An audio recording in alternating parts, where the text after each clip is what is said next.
Benson, I really don't know what he does now. Probably the worst boss of all the bad bosses that I have had.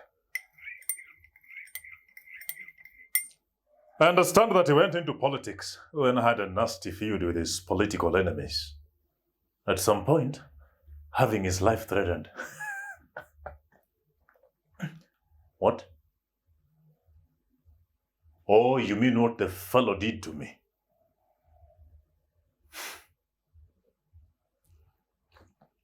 Well, how much time do you have? Because the fellow did a ton of diabolical stuff to me and my colleagues.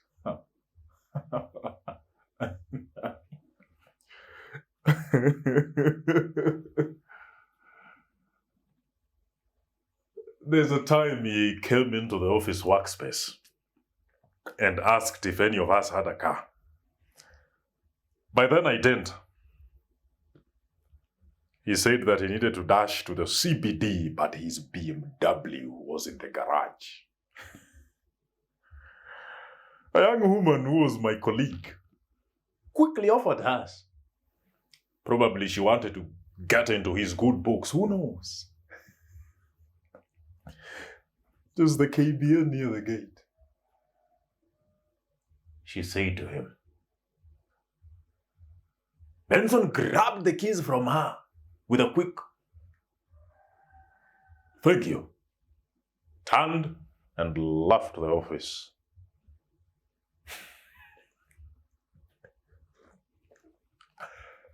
A few minutes later, Benson came back running to the office, gave back the woman her keys, saying,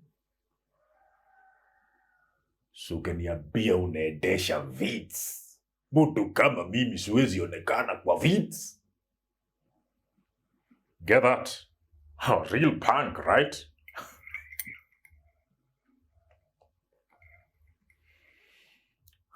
Eti nani? Kafura. My ex. You just had to mention that one.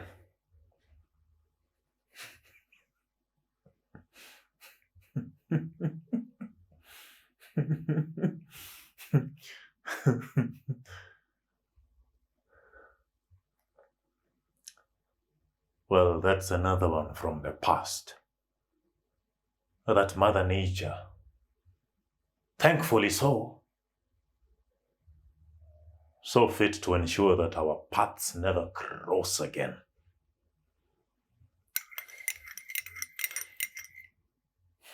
I haven't met her since the breakup, and it has been 15 years.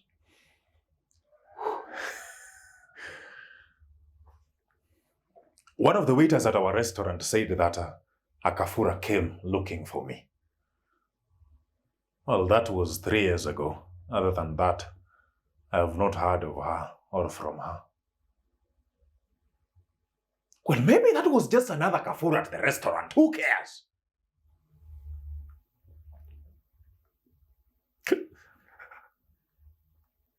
Kafura probably hurt me the most because I actually, genuinely cared. Sad thing that is that she never did, and always just saw me as a means to her ends.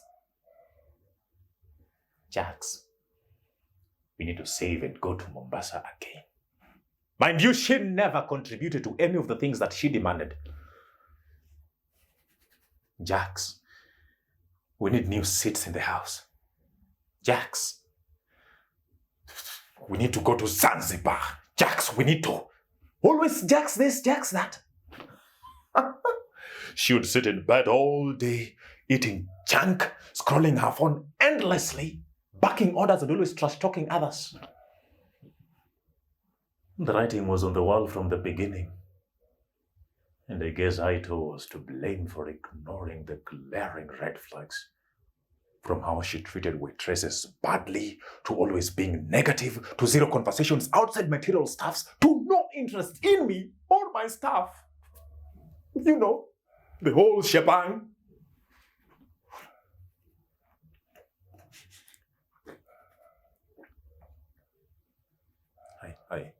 I quickly went from sweetie to gooey and no. Yeah! To her, I was just another dog to order about.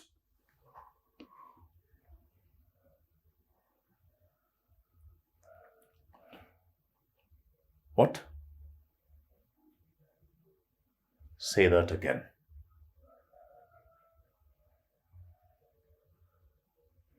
Oh. You mean the straw that broke the camel's back when I decided to end it? Yeah, I got you.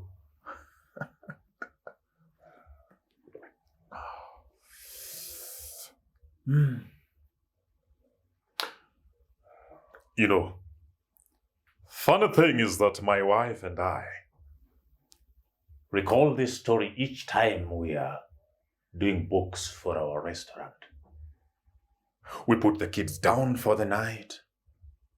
And then, over a nightcap, discuss how far we've come from being nothing to being business owners. I'm truly grateful.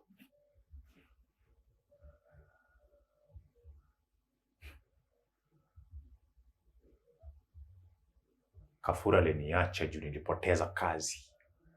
Yeah, I know, cliche, right? Huh. But guess what? It was a blessing in disguise. I thought we are done. There's one more.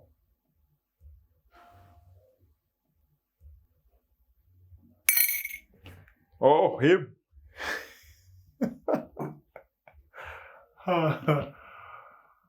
Oh, I'd forgotten that one. Man.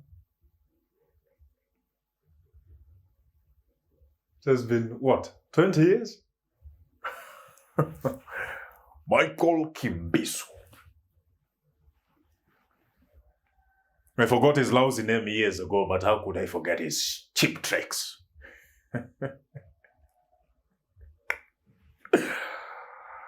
I remember in 2015, I was babysitting my little cousin, who was a very playful toddler, by the way. And then Michael Kimbiso visited, saying,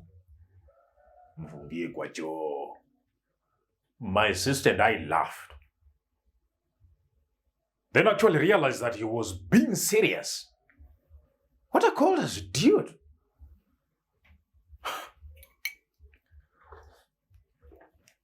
You know, 5 years ago, I met Michael Kimbisu at the footbridge at Post along Haile Selassie Avenue. He had a kid on his shoulders. And there was a woman, presumably his wife. We exchanged pleasantries as he playfully threw his kid up and down. And here he was, thinking that life never ceases to amaze you. From Muvungie Kwacho kind of guy to Father of the Year.